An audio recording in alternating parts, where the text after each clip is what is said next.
প্রিয় দর্শকবৃন্দ, আসসালামু আলাইকুম রহমতুল্লাহ। আপনারা সবাই কেমন আছেন? আশা করি সবাই আল্লাহর রহমতে ভালো আছেন। আজকের ভিডিওটি একটি হৃদয়স্পর্শীয় ঘটনা নিয়ে, একটি এমন অলৌকিক কাহিনী যা শুনলে আপনার অন্তর কেঁপে উঠবে, চোখে পানি চলে আসবে আর আল্লাহর ভালোবাসার অনুভূতি জাগবে অন্তরে। আজ আমরা জানব কেন জান্নাত থেকে সরাসরি এসে পড়েছিল মা ফাতিমা রাদিয়াল্লাহু আনহা এর পোশাক। এই ঘটনার পিছনে কি রহস্য ছিল? কেন আল্লাহ তার প্রিয় বান্দার জন্য জান্নাতের পোশাক পাঠালেন? আর আমরা এ থেকে কি শিক্ষা নিতে পারি?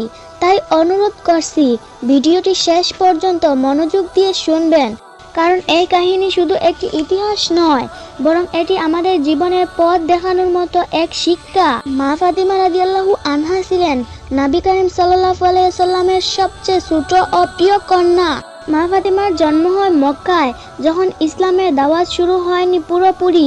শৈশব থেকেই তিনি দেখেছেন কষ্ট, দুঃখ, সংগ্রাম। তিনি দেখেছেন তার পিতা নবীজি সাল্লাল্লাহু আলাইহি ওয়াসাল্লামকে অপমান করা হচ্ছে, তবুও তিনি ছিলেন ধৈর্যের প্রতীক। মা ফাতিমার হৃদয় ছিল কোমল, কিন্তু ঈমানের প্রতি ছিল পাহাড়ের মতো দৃঢ়। নবীজি সাল্লাল্লাহু আলাইহি ওয়াসাল্লাম তাকে এত ভালোবাসতেন যে মা ফাতিমার নাম শুনলেই মুখে হাসি ফুটে উঠত। তিনি বলছেন, মা ফাতিমা আমার হৃদয়ের অংশ। সহিহ বুখারী। যখনই মা ফাতিমা রাদিয়াল্লাহু আনহা নবীজির ঘরে প্রবেশ করতেন, নবীজি দাঁড়িয়ে যেতেন, মা ফাতিমা হাত ধরে পাশে বসাতেন।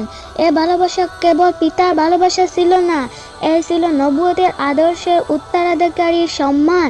যখন মা ফাতিমা রাদিয়াল্লাহু আনহা এর বিয়ে হলো হযরত আলী রাদিয়াল্লাহু আনহা এর সাথে, তাদের জীবনে ছিল না কোনো বিলাসিতা, ছিল শুধু আল্লাহর ভয় আর একে অপরের প্রতি ভালোবাসা।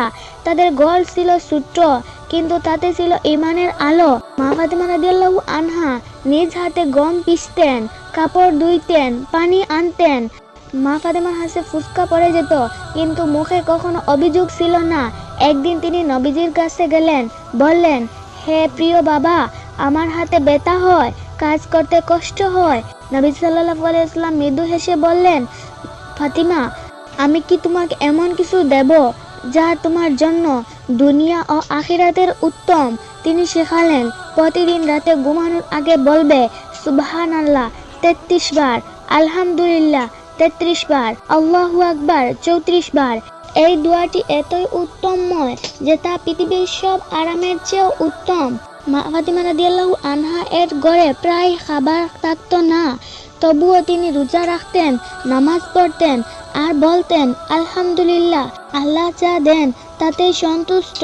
একদিন মা ফাতিমা ৩ দিন ধরে না খেয়েছিলেন, অবশেষে কিছু খাবার পেলেন, কিন্তু একজন ক্ষুধার্ত ব্যক্তি এসে দরজায় কড়া নাড়ালো। তিনি নিজের খাবার সেই ক্ষুধার্তকে দিয়ে দিলেন। আল্লাহ তখন এই আয়াত নাজিল করলেন, তারা নিজেদের প্রয়োজন থাকা সত্ত্বেও অন্যদের অগ্রাধিকার দেয়। সূরা আল হাসর। এই ছিল ফাতিমা রাদিয়াল্লাহু আনহা এর চরিত্র, ত্যাগ, ধৈর্য ও আল্লাহর প্রতি পূর্ণ ভালোবাসা। একদিন ফাতিমা রাদিয়াল্লাহু আনহা অনুভব করলেন তার জীবনের শেষ সময় ঘনিয়ে এসেছে। তিনি আলী রাদিয়াল্লাহু আনহাকে বললেন, আমি আজ এমন এক সুবাস পাচ্ছি যা আগে কখনো পাইনি, এ যেন জান্নাতের ঘ্রাণ। ঠিক সেই মুহূর্তেই একজন ফেরেশতা নেমে এলেন আকাশ থেকে। ফেরেশতার হাতে ছিল রঙিন বস্ত্র, যা থেকে ভেসে আসছিল জান্নাতের সুগন্ধ। ফেরেশতারা বললেন, হে আমার প্রিয় নবীর কন্যা, আল্লাহ তোমার প্রতি সন্তুষ্ট।